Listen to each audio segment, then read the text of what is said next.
Hey guys, we're in Copenhagen still. We just went to Ølbar to get Blåbær Lambik from Cantillon.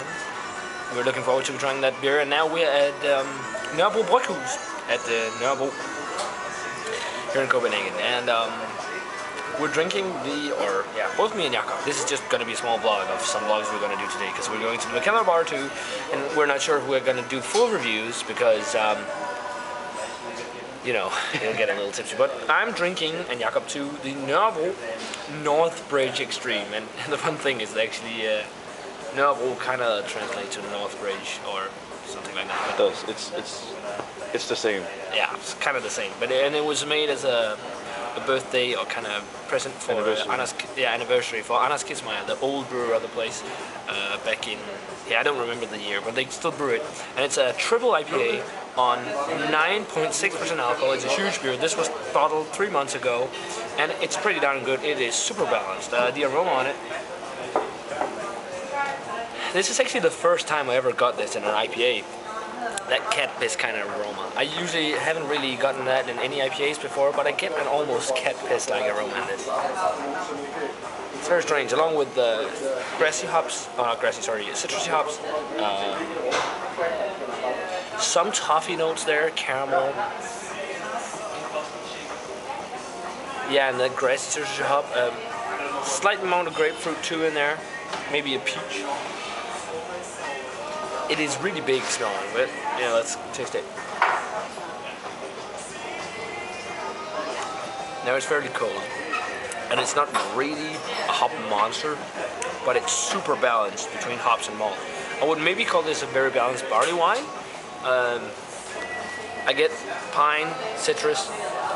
That's the most dominant thing in the flavor. I mean, the cat piss is only aroma. Don't worry, you're not gonna taste cat piss, and it's in a good way, kind of. But solid caramel, sweet toffee malt, toffee flavor, sweet malty backbone. It's pretty nice. Kind of a different style of IPA, maybe more of barley wine, but certainly worth checking out if you get newer batches. I guess if you age it, it would be more like a barley wine, even more like barley wine. So yeah. Thumbs up for this for sure. Cheers, guys. Well, guys, we're at the Mikkeller bar again. This time we actually got a seat inside. Last time we were here, it was pretty packed, but that was because of the 3/4 of it. And right now, we're drinking a beer from New Zealand. This is the 8-wired, Hotwired IPA. I already reviewed this, but I really wanted to try it from cask. Just look at that lacing. That's pretty awesome. And it's a pretty awesome beer. I mean, yeah, the color is a traditional kind of IPA color, dark orange color. Yeah. The head's it's more white than off-white, like West Coast IPA, whatever. Yeah. But the lacing is just crazy. Yeah, especially on my guys. And that's probably because I didn't smirk, but the aroma is just amazing. I mean, it's even better than in the bottle. I get a lot of that fresh tropical fruitiness. Yeah. I mean, it's a hop juice kind of aroma. It isn't malty at all. No. What do you get there? That's the tropical fruits, and then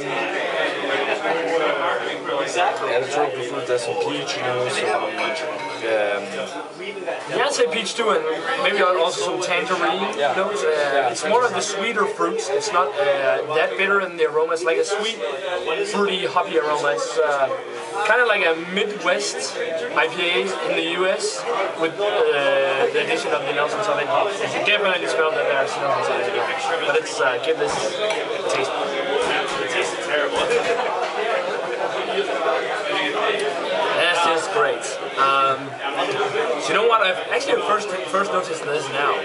In the aftertaste, there is a sweet maltiness, or actually a sweetness that actually reminds me a little bit of honey. Like a honey kind of quality to it.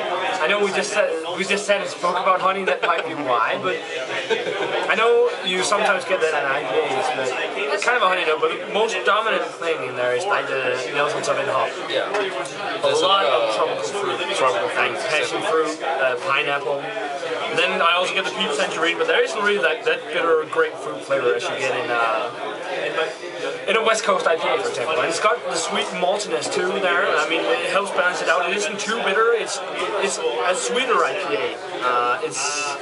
It's not that aggressive, but it's so tasty and so fresh tasty. And so it's very balanced and drinkable. It's a very refreshing beer for summer season. Yeah, and I will also love to drink this in the winter because it's awesome. Huge thumb up from me for 8 Wired. 8 Wired, Hot Wired IPA on cask. Definitely better than in the bottle. I haven't had the bottle, so yeah, whatever. Cheers. Hello guys, back at the Mikkeller bar here. We're drinking 2 different beers, 2 completely different beers as you see. I'm drinking the Boone Mikkeller Bar Calvados Unblended Lambic, which is especially made, what's it, Calvas Lambic. Calvas, yeah. Calvas Lambic. Especially made from the Mikkeller Bar. And Jakob, you're drinking the... not the Dolle. Demolen. Bond, I think the Bond and Bow or something like that. I don't. Bond and Bow. And Bow. Yeah. It was Bond and Bow. They are all their names. All the names of Demolen beers are something, and then the other name. And 2 completely different styles: an unblended lambic and Russian Imperial Stout aged on was it oak? Yeah, oak aged. Now mine here, it's golden, very hazy, yellowish, maybe slightly orange coloring. Mine was on 7.2% alcohol, and Jakob's is on 11. Small white head. Aroma on this one is it's really acidic. A lot of white grapes, green apple, vinegary notes. Maybe like a white, what's it called? White balsamic vinegar in there. It smells really complex, but not as complex as some other lambics I've had.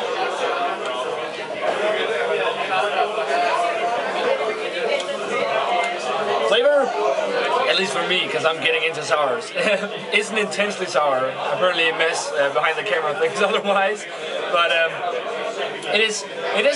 Well, for a beginner, this isn't a beginner sour at all, but it's got that kind of funky note in there, kind of like, especially in the aftertaste, I get like a hay kind of note, wet hay kind of. But the flavors other than that is again the sour apple, kind of green apple, white grapes, along with vinegary notes, and then some white balsamico vinegar. And I get a lot of that actually. Usually I don't get too much balsamic vinegar in lambics. That's more in sour ales or old brewings. But that's not the white balsamico, of course. That's the regular red one. But it's really good. I mean, definitely a thumb up beer, but not as good as some of the other lambics I've had. I had this Russian Imperial Oak Aged Stout. Bunt and Blau. Bunt and Blau. It's dark as a night. Yeah, that's pitch black. It's pitch black. You can see a little. Oh, it's the table. But it's pitch black. No head at all. Almost no head. And what's coming? It's what do we call it? It's tan. Yeah. It's a tan lace. It's not a head. It's not a head. But that's Demolen beers. They don't have much carbonation. And the aroma? Jeg kan fandme ikke få det lagt ud. And that's the thing. Jakob was talking earlier that the aroma reminded him, and the taste reminded him of moldy grains, sweet grains. Yeah. And I just can't get it out of my head. Aside from that, I get a little milky chocolateness. It's very weak. I'm not actually sure at all. It's very sweet, but then it's balanced out by some dark raisin kind of notes, some intense roasted malt. But what I get in there, which I think is strange, I get an almost fireworks. What's that called? Isn't that powder? No, black powder. Black powder. Is it just black powder? Yeah. Kind of that when you just fire up a rocket and that aroma that's in the air afterwards, like that, gunpowdery or black powdery aroma. I get that in the taste almost, along with some of the oak. But Jakob gets a lot of the moldy. I get a moldy wheat or a corn grain.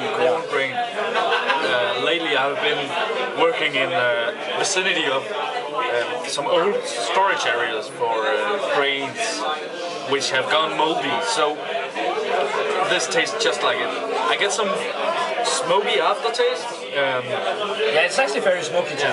But it's just dominated, and I can't get my head out of it.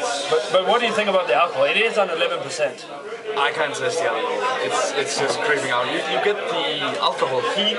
Yeah, but when you sip on it, but you don't taste it at all. I mean, mine is a thumb up. What about yours? I would say thumb up. I can't get my head around the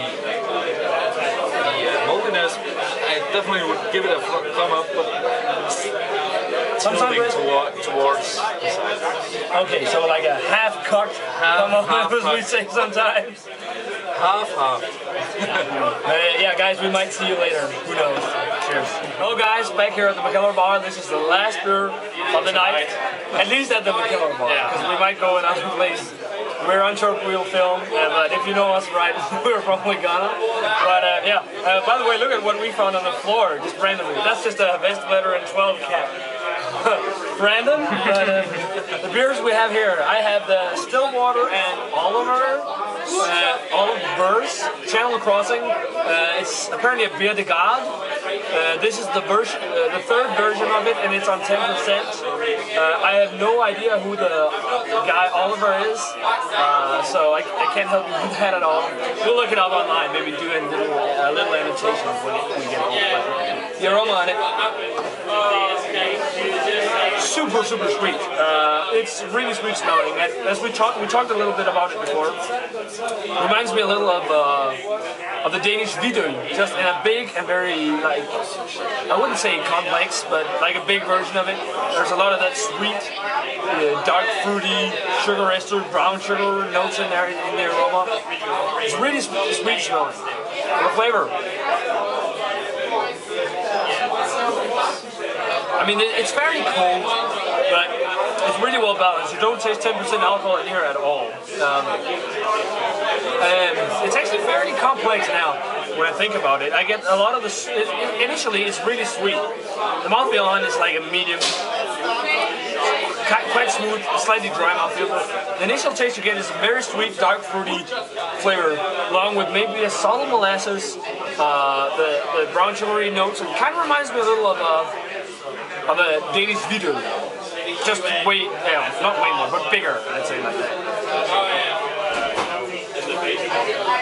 Yeah, really sugary and sweet. But in the aftertaste, you get roasted malt, very subtle smoke, and the aftertaste is what I get. A really subtle smokiness. It's actually really tasty. I don't know if this comes in bottles or it's like a special release or whatever, because I've never heard of it before, but I saw it was a Stillwater beer and I wanted to try it, especially since it wasn't a Saison, which is like all the different kind of beers brands from used brew, but definitely a thumb up beer. Yeah, and I have the To Øl Reparationsbar from To Øl, which we talked with Tobias. Yeah, Tobias. We talked with Tobias. We just saw, is it High to Tour, I think, but we talked a lot with the Tobias. But yeah, that's the new release. It was here the 18th of June. Yeah, 18th of June it was released. So it's really fresh. And Reparationsbar, it actually means the morning after beer, the beer you drink to continue with your drink or to get ready for work. It's a Danish word. Yeah, it's like the beer you drink after you've been out on a heavy trip of drinking, and then you have a beer after when you in the morning or whenever, just to get like a boost. Yeah, a boost of energy, but it's kind of not really a boost of energy because you just get slightly more drunk again. But yeah, that's up and running again. Up and running again. Yeah, that's it. So it's a reparationsbar. Yeah, and it's an American Pale Ale. The aroma of it is fairly heavy. I would almost say Nelson Sauvignon kind of. I don't know if it's from the earlier, but some fresh, quenched, squeezed tropical fruits. It's very promising in the aroma. Some peachy notes. That kind of sugary feel to it. I think it's some of the tropical fruits. Yeah, the aroma on it, the taste on it is.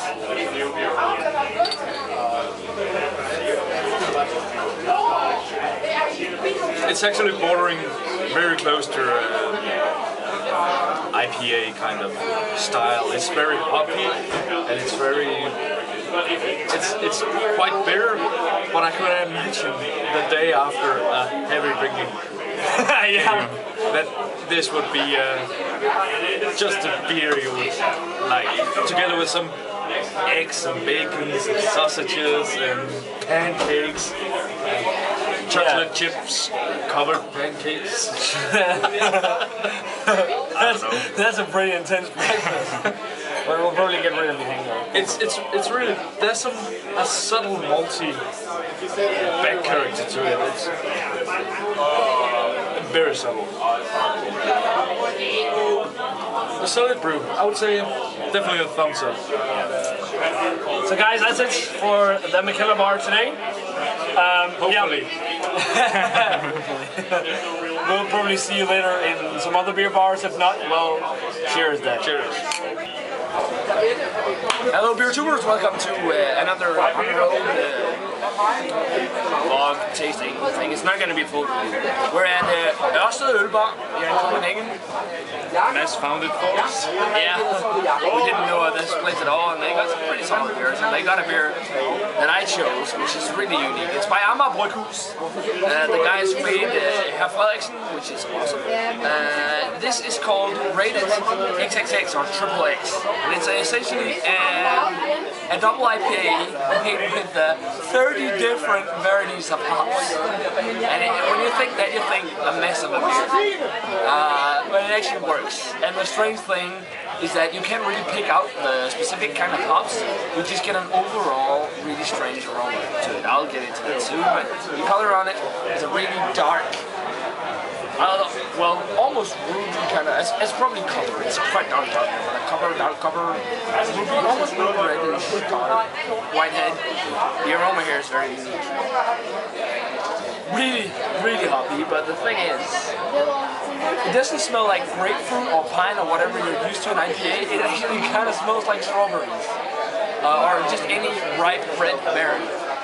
Or not any, like maybe a raspberry or something, but what it reminds me of is maybe a grape, or maybe, I think it's lychee, which is a kind of a tropical fruit in a red shell with spikes and then a white seed or nut in it. The fruit is the white part in it, but kind of that really sweetness in there. And there's, in the aroma, there isn't really any malt complexity. It smells like a really sweet beer, and it's so strange because you smell that hoppy aroma, but it just doesn't remind you of grapefruit or pine as you're used to. It reminds you, at least me, of strawberries. The flavor.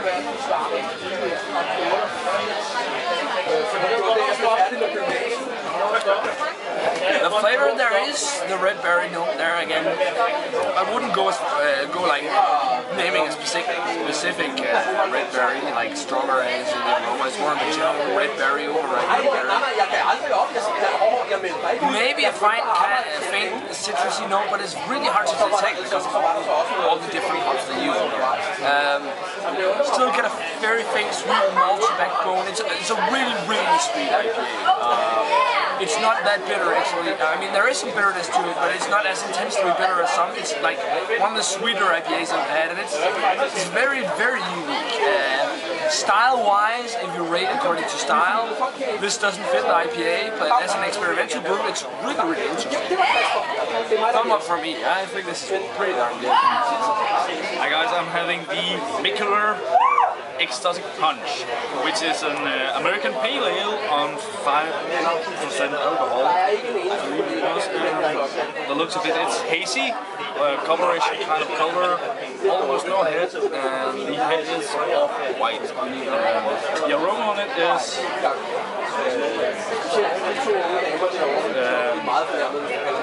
it has a hoppy sensation to it, but it's, if you could say, up by a multi finish, a multi back.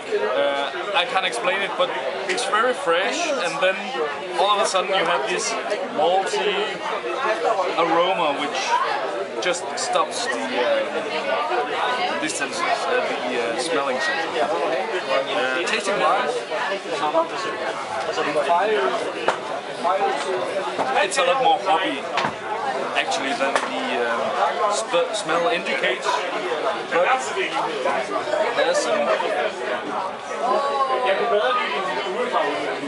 there's a little maltiness. I can't quite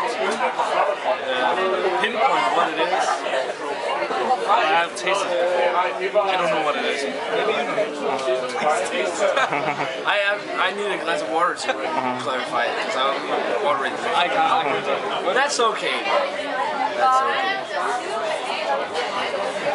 But definitely extremely refreshing. There's some pineapple, there's some orange, a little kind of lemony sourness, you could say. There's a lot of, I would not say exotic fruit, but there's some kind of mango taste with sugar. If you ever tasted mango with sugar, you would know the taste. I wouldn't say it's all exotic fruit, but it's definitely fruits. It's very spicy. Thumbs up from here. Yeah. So guys, this is Ølbar. Definitely check this place out. They got pretty nice selection of beers. Of course, not as many types as Mikkeller bar, but Mikkeller bar is pretty crazy. Maybe it's got a lot of content. I mean, here you can come and get a lot of nice Danish brews, like the ones we're having now. So yeah, guys, remember to check that out, and we're going to teach you. And we'll see you guys. Hello, beer tubers. Welcome to the last beer of the evening, if you could say welcome to that. Just before me and Jakob is about to take the train, we've actually had quite a lot more craft beer today than we expected. Excuse us for not being too great at reviewing right now. A little bit tipsy. But yeah, first off we gotta do a little shout out to the guys from Nørrebro Bryghus who actually recognized us. And I had no idea those guys were the brewers of Nørrebro Bryghus, because I never saw them, and I reviewed a couple of their beers. So thanks guys, and shout out to them. And then also, yeah, you know who you are. One of my subscribers we made at Ølbar, who probably also recognized. So just a couple of shout outs there to you guys. Shout out to the viewers. The beer we're drinking now is the Port Brewing Shark Attack Red Ale. Basically, it's an amber ale, or I'll say an imperial amber ale because it's a 9%. And it's a slightly old bottle. It's from February. And we've been sipping on it for a while, and it's still got a lot of the hoppy aromas of the as it would have when it was fresh. That's for the camera. Cheers. Yeah, there you see the beer, dark reddish color, but the aromas, the citrusy hop. I get a lot of herbal notes, But there's also tea-like quality. Yeah, there's also a malty kind of finish to all the herbals. Yeah, but it's kind of subtle. Yeah, but there's some citrus there too. But I think the most dominant thing is the herbal notes. Let's give it a taste. This Shark Attack. Good.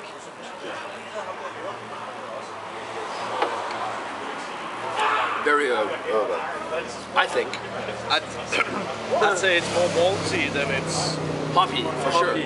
But the hoppy notes I get, it's herbal. I don't really get much citrus and all. I get a lot of herbal qualities to it. And I actually now get I wouldn't go as far as saying like star anise maybe. Something like that. It's one of the sharp. It's not real licorice, but it's almost a licoricey flavor. I think it's kind of the bitterness cross between the herbal notes that kind of confuses you. Also get a subtle spiciness in there. I'd say it's some kind of licorice roots. Oh yeah, licorice roots that you can chew on. You know, I think it's star anise. It reminds me of, because now I'm drinking it. It reminds me a little bit of absinthe or pastis. kind of the same spice flavor, but it's good. I mean, I think the reason why we're getting the herbal note is because it's a fairly old bottle, even though it's only from February.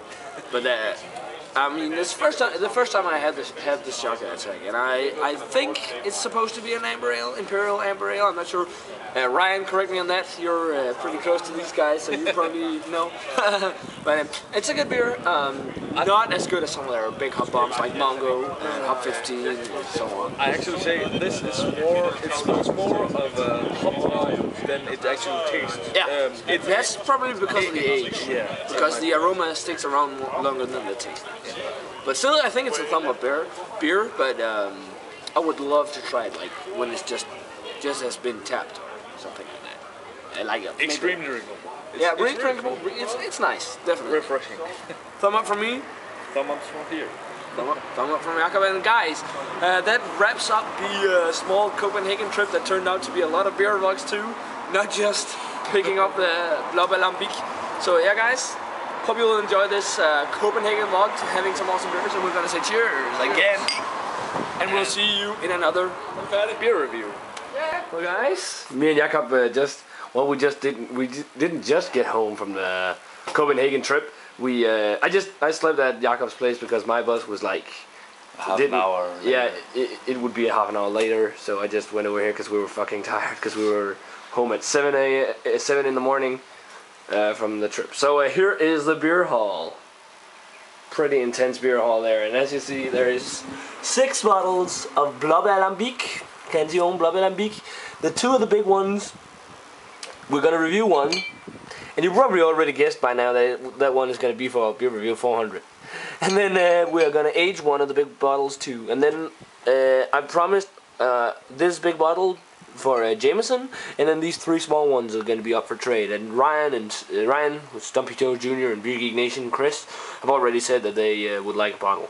Then we also got, this was actually a gift from Mess, Felster Porter. So thanks to Mess for the beer. We're going to get that reviewed shortly. Then we got a barrel aged The Brewery Autumn Maple. You see, there's a B for barrel aged down there. And then Sweet Horizon and Red Horizon from Nørrebro. We got 2 bottles of the Sweet Horizon, so Jakob's going to join in on the review. Also a bottle of the Stone Pizza Port and Green Flash Highway 78 Scotch Ale. The Hitachino Nest Extra High XH, which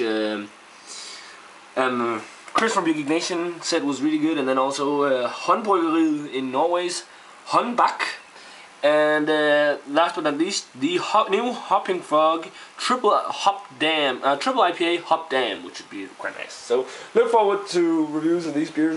Some of them we're probably not gonna get to that soon because my beer cellar at home is fully stocked right now, and I just got a beer mail too from a brewery down in Italy, Copenhagen. But yeah, guys, thanks for watching, and we're gonna see you in another beer review. Cheers.